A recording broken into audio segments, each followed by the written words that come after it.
Halo Warta People, jumpa lagi bersama saya Yanson Bahen di Warta Bicara Warta Kalteng. Nah, hari ini sebentar lagi kita akan memasuki yaitu merayakan Hari Raya Idul Fitri 1444 Hijriah.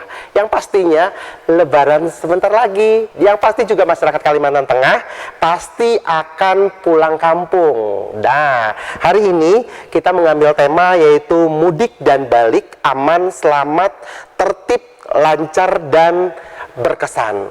Nah, tentunya hari ini dari Warta Bicara Warta Kalteng akan kita berbincang-bincang dan mengupas secara langsung bagaimana mudik. Nah, bagaimana informasi tentang mudik supaya lancar, supaya selalu sehat, supaya aman. Nah, narasumber kita hari ini sangat berkompetensi dan sangat luar biasa sekali. Nah, tentunya narasumber kita yang pertama yaitu AKBP Woro Budi Hastuti. Beliau udah Kasubdit Kamsel Ditlantas Polda Kalimantan Tengah. Selamat siang Ibu. Selamat siang. Selamat, salam sehat. Selamat menjalankan ibadah puasa ya, Ibu. Terima kasih. Oke.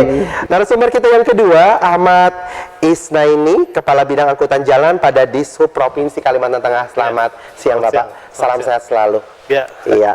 Narasumber kita yang ketiga dari Balai Pelaksanaan Jalan Nasional yaitu Bapak Hendra Pramarsanjaya STMT. Selamat siang, Pak. Siang. Salam sehat Bapak. Salam sehat juga. Apa kabar Ibu? Alhamdulillah sehat. Hari ini sungguh luar biasa. Suasananya juga sejuk ya. Wow. Jadi sampai kedepannya selalu sejuk. Amin, luar biasa. Pak Ahmad, gimana? Apa kabar? Alhamdulillah. Aktivitas selama ini selain di dunia perkantoran nih Pak. Wow. Alhamdulillah kita mulai sibuk ya. Sibuk. Sibuk kalau dinas perhubungan ini mulai dari yang ditanganinya untuk angkutan odol ya, Iya. sampai ke urusan data pemudik.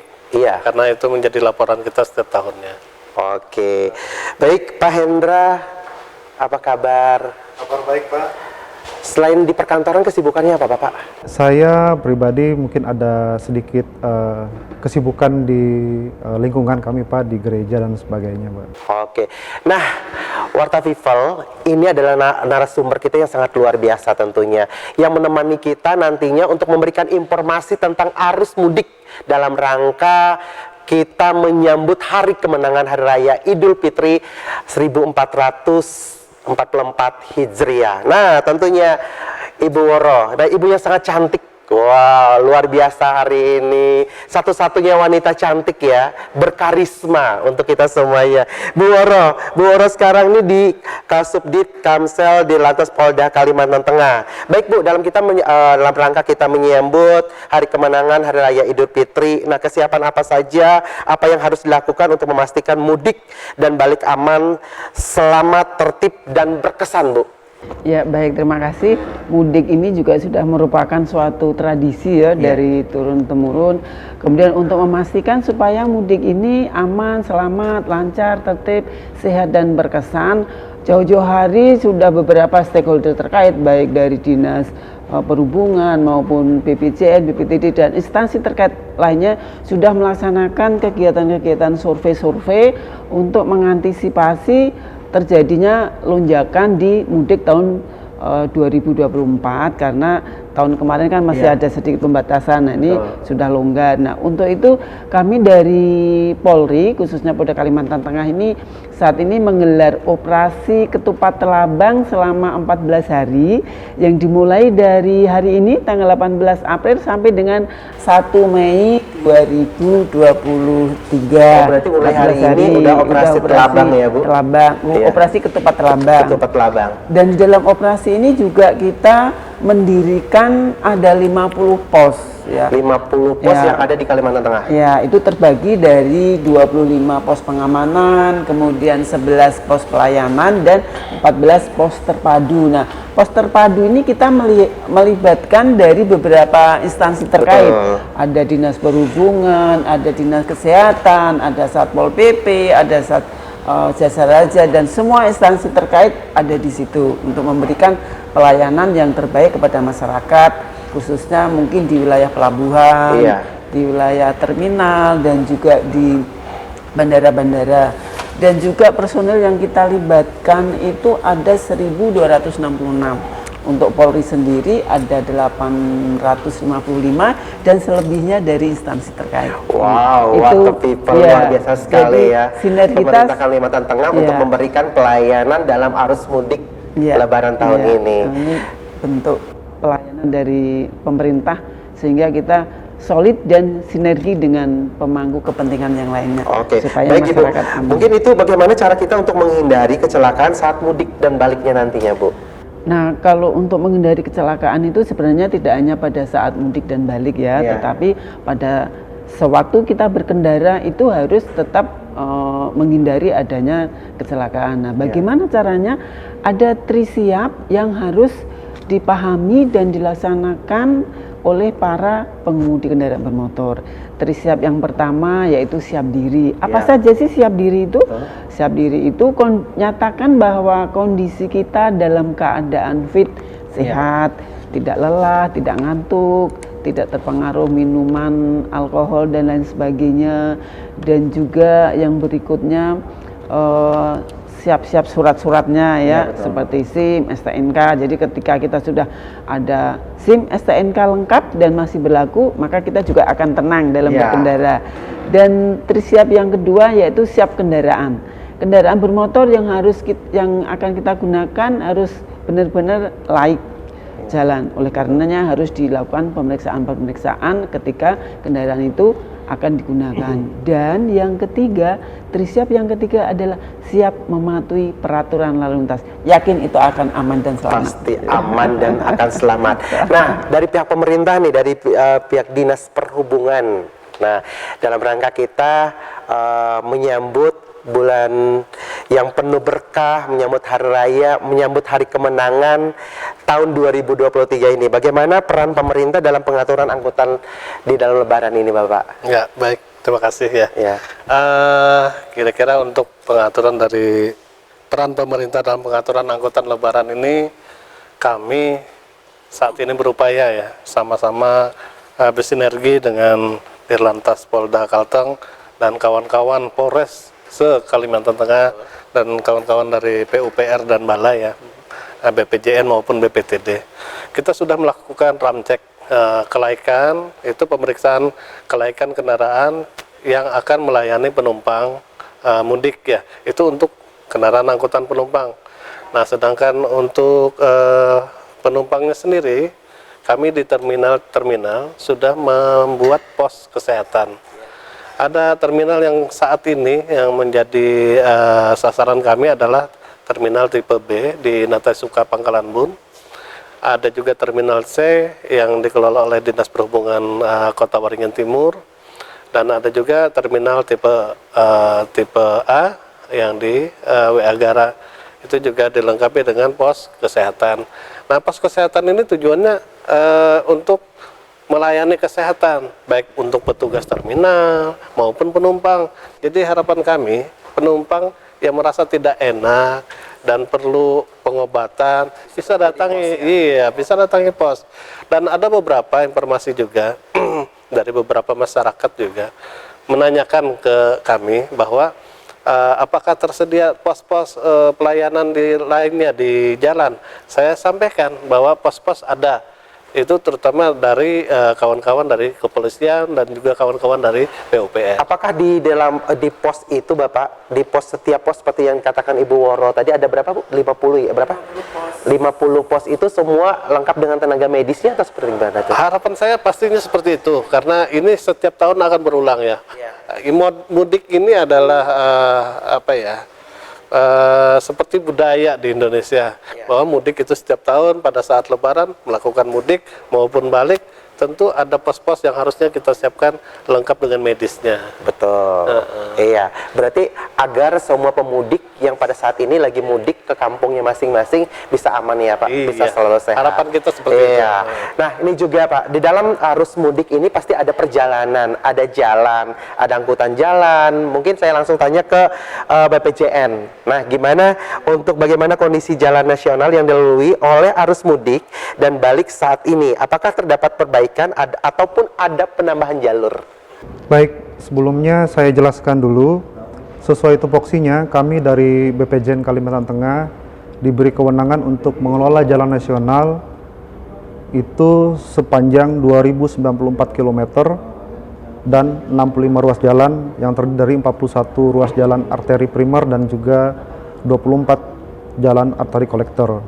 Dan kondisi jalan pada saat ini, kondisi jalan nasional itu sebesar 84,22% adalah kondisi mantap yang bisa kita lalui dan juga kondisinya jalan aspal, dan sisanya adalah tidak mantap. Untuk jalur lebaran sendiri, kami sudah petakan itu ada 2 koridor utama. Yang pertama adalah dari batas Kalsel, Palangkaraya, Sampit, Pangkalan Bun sampai ke arah batas Kalbar. Dengan total panjang itu sekitar 853 km, dan juga ada 2 koridor utama yang lainnya adalah di Tumbang Talaken, Palangkaraya, Buntok Ampah, Moratewe sampai ke arah batas Kalsel di sisi timurnya. Nah, kondisi ini juga sudah banyak yang jalan aspalnya, dan kami sendiri untuk mengelola untuk arus jalur lebaran ini kami sudah mendirikan 21 posko lapangan. 21 posko lapangan dan 1 posko induk. Nah, di dalam posko lapangan kami juga sudah menyiapkan DRU atau Disaster Rescue Unit untuk apabila di jalan-jalan tersebut mengalami kerusakan dan juga apabila nanti ada longsoran, titik banjir, titik longsor, kami sudah persiapkan itu. Jadi antisipasi dari BPJN Kalteng untuk kondisi di ruas jalan nasional yang khususnya untuk sebagai jalur arus lebaran itu sudah kami siapkan dan baik. Kalau boleh tahu, pos-posnya ada di mana saja ya Bapak? Poskonya tersebar di seluruh wilayah jalan nasional. Kami ada 21 posko itu ada di Simpang Runtuh, ada yang di Pangkalan Bun, di Sampit, Asam Baru, di Palangkaraya, di batas Kalsel itu ada 4 posko, terus di arah ke Moratewe, batas Kaltim, di Tumbang Samba, Sanamang, dan juga kebetulan posko-posko ini adalah ruas kerja wilayah PPK masing-masing. Jadi meskipun tidak dilalui jalan lebaran, jalan nasional kami siap untuk menghadapi jalur lebaran. Wow, luar biasa sekali tentunya dari kalau tuh jalannya tetap mantap kata Bapak tadi 84% ya. Nah, yang pastinya mungkin Bu Roro jalan mantap itu pasti perjalanan dari pemudik juga akan pasti aman ya Bu.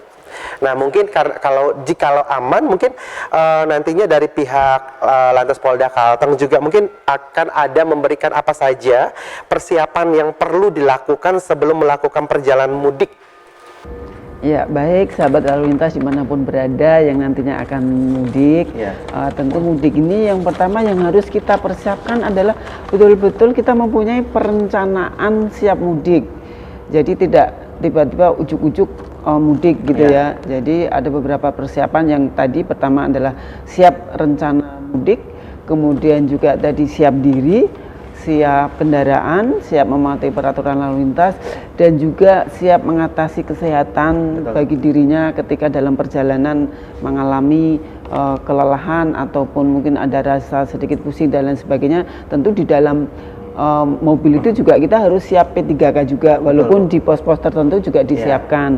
Tetapi manakala rasa tidak nyaman tadi belum sampai di pos, kita sudah mempunyai rasa tidak nyaman, sehingga diperlukan juga persiapan P3K di dalam kendaraannya apabila menggunakan kendaraan sendiri, dan juga siap kendaraannya tadi ya supaya di ramcek, kemudian juga siap manakala terjadi kemacetan lalu lintas. Nah, kita harus sabar ketika kita berlalu lintas mengalami kemacetan, karena memang kita siap mudik itu juga siap dengan kondisi macet. Iya, karena mudik itu identik dengan macet ya Bu. Macet ya. Jadi makanya kita juga harus siap dalam manakala menghadapi kemacetan, siap juga ketika ada mengalami kekurangan BBM. Berarti harus diperhitungkan. Saya berjalan sekian kilo, maka BBM yang kita perlukan sekian. Maka dia juga harus bisa memperhitungkan terkait kesiapan BBM. Dan juga kesiapan mengatasi kendala kendaraannya apabila dalam perjalanan tiba-tiba mengalami kerusakan kendaraan, maka dia juga harus persiapkan peralatan apa saja yang kira-kira bisa untuk membantu mengatasi terkait kendala-kendaraannya. Kemudian juga siap dengan rute yang nanti akan dilewati. Tentunya ketika saya mau mudik, rute saya yang akan saya lewati di sini, kondisi jalan sekarang seperti ini. Jadi dia juga harus siap dengan rute perjalanannya. Dan juga apakah ada selalu memberikan informasi dari Lantas Polda Kalteng, Bu, untuk memberikan informasi rute-rute yang mana yang mungkin harus kita lewati, di sini macet, di mana yang tidak macet atau gimana, Bu? Oh iya, nanti di pos-pos itu ada personil dari lalu lintas yang akan menginformasikan kepada masyarakat bahwa jalur di sini adalah ada jalur rawan di jalan ini. Nah, itu nanti akan kami informasikan sehingga mereka bisa berhati-hati. Misalnya, jalur arah Banjarmasin, aman lancar. Nah, berarti mereka bisa melaksanakan mudik dengan lancar, dan yang terpenting adalah siap untuk mematuhi peraturan lalu lintas. Oke, baik Ibu. Apabila di dalam perjalanan mudik nih Bu, pasti terkadang kita sering ngelihat itu bahwa saat ada insiden kecelakaan, Bu. Apakah dari pihak Lantas Polda Kalteng ini sendiri ada memberikan informasi ataupun nomor yang memang benar-benar untuk emergency ataupun gimana, Bu? Ya, ada di dalam pos itu nanti tersedia nomor-nomor telepon yang bisa dihubungi ketika terjadi kecelakaan, dan dalam pos-pos itu juga sudah kita siapkan personil-personil yang sigap ketika nanti terjadi kemacetan maupun terjadi kecelakaan lalu lintas, maka itu sudah siap untuk meluncur ke TKP.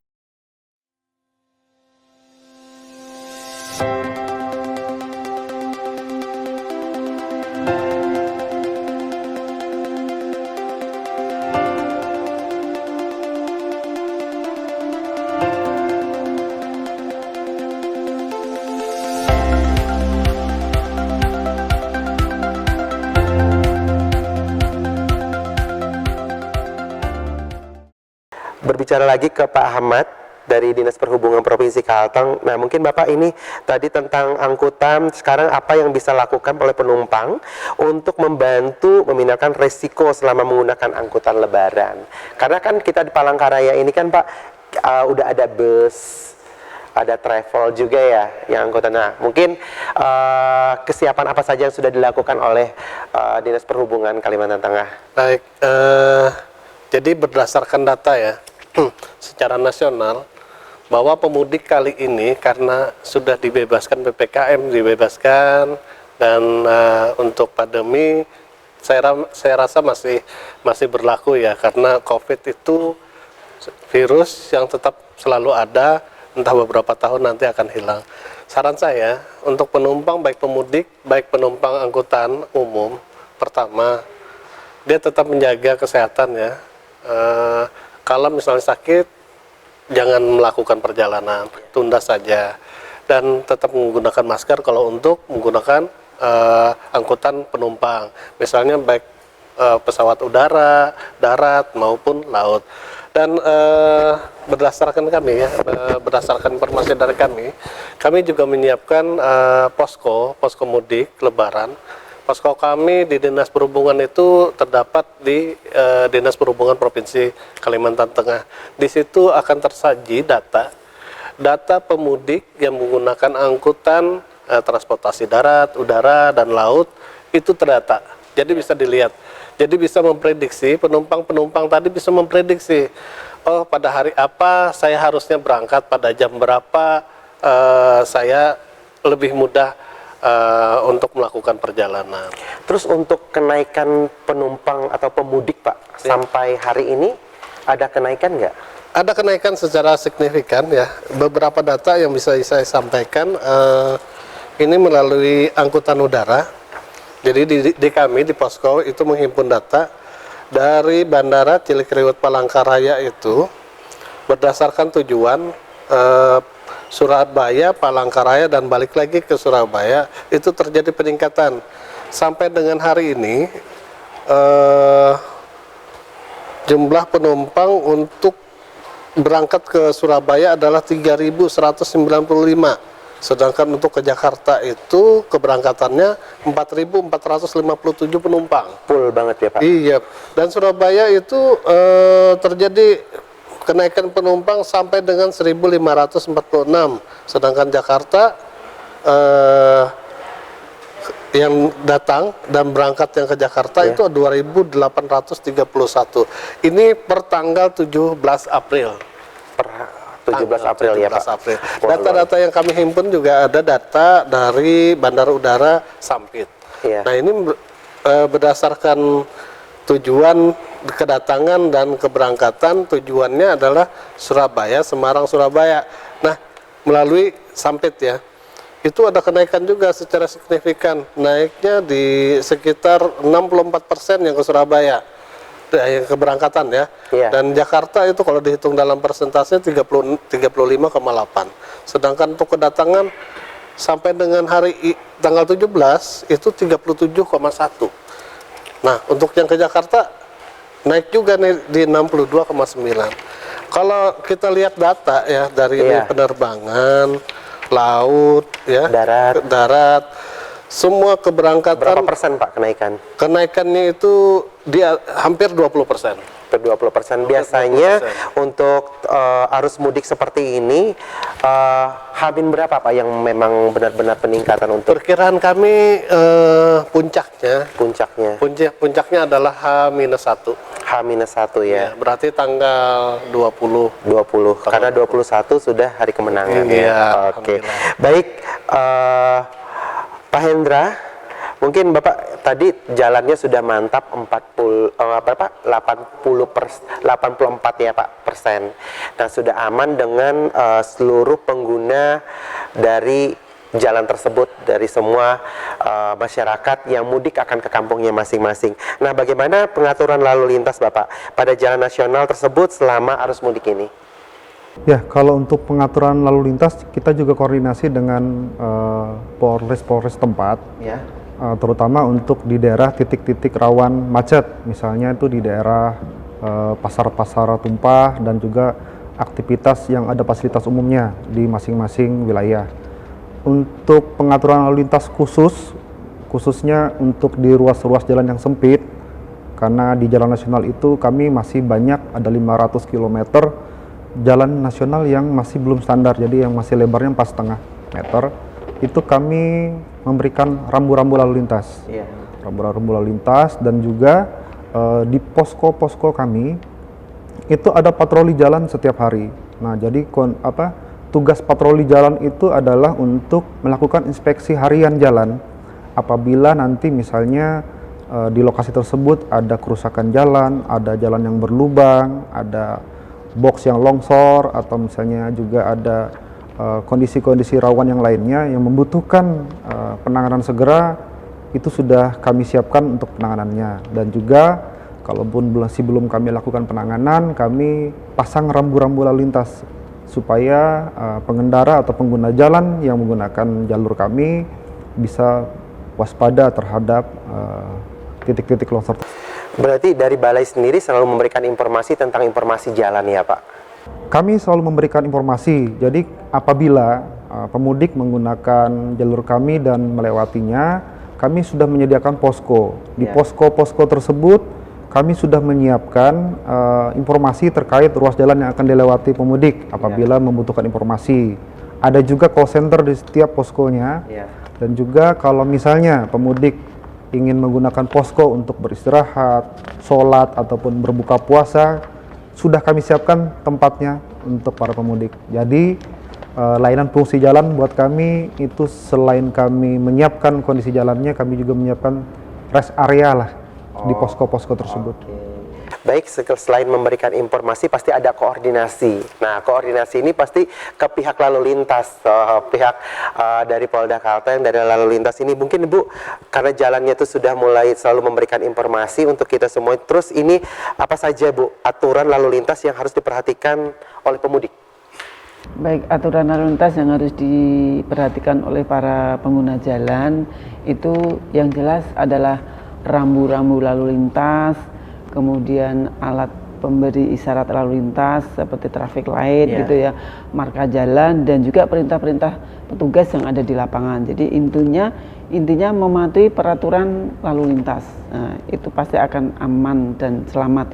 Karena kita berlalu lintas itu harus kita sadari bahwa tidak hanya kita sendiri saja, tetapi di sekitar kita itu juga ada pengguna jalan lain yang dia juga mempunyai kepentingan untuk selamat dan aman sampai tujuan. Oleh karenanya kita harus saling menghargai para pengguna jalan yang lainnya. Kita sama-sama menaati aturan lalu lintas supaya aman dan tertib, lancar, selamat sampai tujuan. Amin. Dan Ibu mungkin apakah ada tips nih kepada para pemudik untuk keselamatan berkendara kepada anak-anaknya ataupun juga kepada seluruh pemudik? Kalau keselamatan untuk anak-anak, untuk yang di bawah umur tentunya belum diizinkan untuk naik sepeda motor. Nah, berarti dia sebagai penumpang ya. Nah, kalau sebagai penumpang juga bisa mengingatkan ketika yang mengemudikan kendaraannya itu melanggar aturan lalu lintas atau mungkin ada lampu merah harus diingatkan. Kemudian kalau untuk kecepatan yang lebih mungkin dia bisa mengingatkan untuk anak-anak yang dia sebagai penumpang. Nah, karena untuk anak-anak kan belum boleh naik sepeda motor nih di bawah umur ya. Kemudian untuk pengemudinya ya tadi seperti yang saya sampaikan tadi, selalu menaati trisiap tadi untuk aman, trisiap, siap diri, siap kendaraan, dan siap mematuhi peraturan lalu lintas. Wah, luar biasa. Kasih tepuk tangan dong buat Bu Roro. Nah, luar biasa sekali Bu Roro. Bu Roro, ini bagaimana cara memastikan ketersediaan bahan bakar dan kondisi kendaraan sebelum melakukan perjalanan mudik? Tadi Ibu sudah menyampaikan bahwa sebelum kita berangkat tuh sudah siap segala sesuatunya ya Bu, sudah siap. Tetapi ini mungkin Ibu mempertegaskan lagi kepada para pemudik kita yang ada di Kalimantan Tengah. Ya, untuk memastikan bahwa bahan bakar kita cukup atau tidak, tentu kita harus memastikan berapa kilometer rute yang akan kita lalui. Kemudian kita juga harus, tadi saya sampaikan, paham dengan rute yang kita lalui dengan maksud, oh di daerah kilometer ini ada pom bensin, di daerah kilometer ini ada pom bensin, sehingga dia sudah bisa memperkirakan ketika nanti BBM-nya mendekati berkurang, itu dia sudah ada bisa memastikan mengisi di Pertamina itu, atau bisa juga dia membawa BBM cadangan dengan aman ya. Jadi harus dipastikan. Begitu juga kesiapan kendaraannya, harus dilakukan pengecekan sebelum digunakan, baik itu rem, kemudian lampu, kondisi mesin, air radiator, dan spare yang pasti harus jalan semuanya.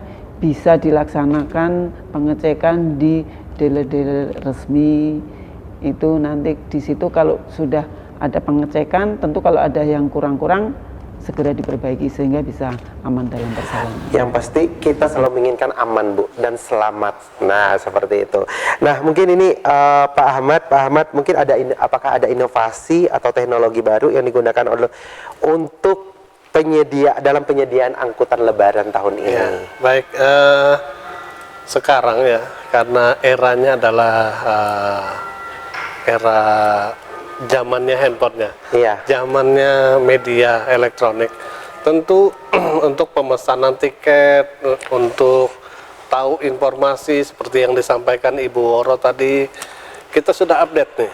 Secara media kita update, ada di Instagram, ada di Facebook, ada di macam-macam lah media-media lainnya. Termasuk juga kawan-kawan dari media elektronik untuk penyampaian berita. Nah, untuk pemesanan tiket juga kami sampaikan kepada seluruh penyedia layanan transportasi ya, baik laut, udara, darat, maupun mungkin penyeberangan tidak termasuk karena penyeberangan hanya ada di Baur, dan itu pun mereka sudah pemesanannya juga melakukan dengan menggunakan secara media elektronik. Dan juga perlu juga kami sampaikan bahwa terkait posko pun kami juga terupdate secara elektronik di media. Apakah tahun ini dari pemerintah ada mudik bus gratis Pak? Alhamdulillah. Alhamdulillah. Jadi memang kalau dari pemerintah kita di Kalimantan Tengah memang tidak ada, tetapi berdasar kemarin inisiatif inisiatif dari Dinas Perhubungan dibantu dengan Jasara Harja, Bangkalteng, BPTD dan Organda, kita bersama-sama bersinergi dan berinisiatif. Kita buatlah satu mudik gratis dengan inisiasi sendiri. Itu Hamin berapa Bapak? Kita buka pendaftaran sejak kemarin tanggal 16 sampai dengan hari ini tanggal 17. Jadi untuk pemudik ya, kami himbau bisa mendaftar dengan syarat bawa KTP dan tiket kapal laut. Karena kami melayani mudik gratis ini untuk penumpang kapal laut. Oh, khusus penumpang kapal laut saja. Iya. Tapi yang darat ada nggak sih Pak? Iya, itu untuk darat. Yang darat. Nggak tapi tujuan yang dari Palangkaraya ke Pangkalan Bun, dari Palangkaraya ke Muara Tewe, apakah ada juga gitu? Oh, alhamdulillah untuk saat ini belum ada. Tapi dengan mungkin momentum ini akan memancing stimulannya. Untuk tahun ke depan kita berharap seluruh perbankan, seluruh instansi kita bisa bersinergi, kita buat satu layanan mudik gratis yang seperti disampaikan tadi. Oke, luar biasa. Nah, sekarang Pak Hendra, bagaimana peran pemerintah dan masyarakat dalam menjaga keamanan dan kelancaran arus mudik dan balik pada jalan nasional? Ya. Untuk menjaga kelancaran di ruas jalan nasional, kami pada tahun 2023 ini memang melakukan banyak pekerjaan. Di antaranya adalah penanganan untuk peningkatan kapasitas jalan. Nah, untuk paket-paket atau proyek-proyek yang sedang berjalan, ada arahan dari pimpinan untuk bisa diselesaikan paket-paket tersebut minimal bisa fungsional itu H-7. H-7. Ya. Nah, dan di samping itu pada segmen-segmen jalan yang tidak ada penanganan, kami berusaha untuk menjaga fungsional jalan. Di antaranya kami menutup lubang, membersihkan saluran-saluran drainase. Berarti saat ini sudah mulai penanganan ya Pak? Sudah Pak, sudah kami laksanakan dan mungkin sekarang sedang dicek oleh pimpinan kami bagaimana kesiapannya, apakah lubang sudah ditambal, apakah juga drainase sudah dibersihkan, dan juga kami ada pengendalian tanaman di sisi kiri kanan bahu jalan, jadi agar jalan itu bisa berfungsi baik, bisa dipandang juga enak, dan juga untuk mencegah kecelakaan, karena biasanya kalau tanaman tinggi mungkin jarak pandang kita terbatas, dan ini kami antisipasi untuk menjaga kelancaran tersebut. Oke, ya pastinya semangat terus buat BPJN Pak. Agar semua pemudik saat ini di tahun 2023 ini berjalan dengan aman, sehat, selalu berkesan. Oh, tahun 2023 jalannya bagus gitu, berkesannya luar biasa. Mungkin Bu Roro, sebelum kita closing pada hari ini di Warta Bicara, Warta Kalteng, ada himbauan yang perlu disampaikan untuk para pemudik di Kalimantan Tengah. Silakan Bu Roro. Ya, sahabat lalu lintas yang akan melaksanakan mudik, kami menghimbau untuk selalu menaati peraturan lalu lintas supaya kita aman dan selamat sampai di tempat tujuan dan juga kembali ke kota asal mudik. Dan juga hindari mudik menggunakan sepeda motor karena ini akan sangat rawan karena mobilitas pada saat mudik ini adalah cukup ramai, sehingga hindari menggunakan sepeda motor karena sepeda motor ini tidak dirancang untuk jalan jauh, dan ketika mudik menggunakan sepeda motor dipastikan itu melebihi dari kapasitas. Pasti membawa barang-barang yang lebih, dan yang dibonceng pun juga bisa lebih. Jadi sekali lagi utamakan keselamatan. Keselamatan adalah untuk kemanusiaan. Stop pelanggaran, stop kecelakaan. Bersama kita wujudkan mudik yang aman dan berkesan. Wow, luar biasa. Kasih tepuk tangan sekali lagi dong buat Ibu Woro. Luar biasa. Nah, mungkin dari Pak Ahmad Isna ini ada himbauan Pak? Baik, berapa sebelum saya himbau, ada tambahan tadi ya. Iya, silakan. Seperti yang disampaikan Ibu Woro tadi, bahwa saya sampaikan di awal bahwa pemudik ini pada tahun ini akan meningkat dengan pengguna sepeda motor. Iya. Nah, untuk menghindari itu, kami buatlah mudik gratis tadi untuk menguranginya. Iya. Itu satu. Karena pemudik yang menggunakan sepeda motor pasti membawa barang-barang yang lebih ya Bu Woro ya, dan penumpangnya juga akan berlebih. Nah, kita harapkan menggunakan angkutan penumpang atau angkutan umum yang berizin ya, yang berizin dan layak jalan. Dan harapan saya kepada para pemudik tetap laksanakan prokes ya, prosedur kesehatan, menggunakan masker apabila menggunakan layanan penumpang, darat, laut, dan udara tetap menggunakan masker, jaga kesehatan, dan juga untuk para investor ya, PBS ya, kita sudah tetapkan bahwa melalui SKB ya, surat keputusan bersama, bahwa angkutan barang itu sejak tanggal 17 kemarin ya, itu dibatasi untuk angkutan barang. Iya. Jadi sampai tanggal 26 April nanti agar dibatasi pola pengangkutannya.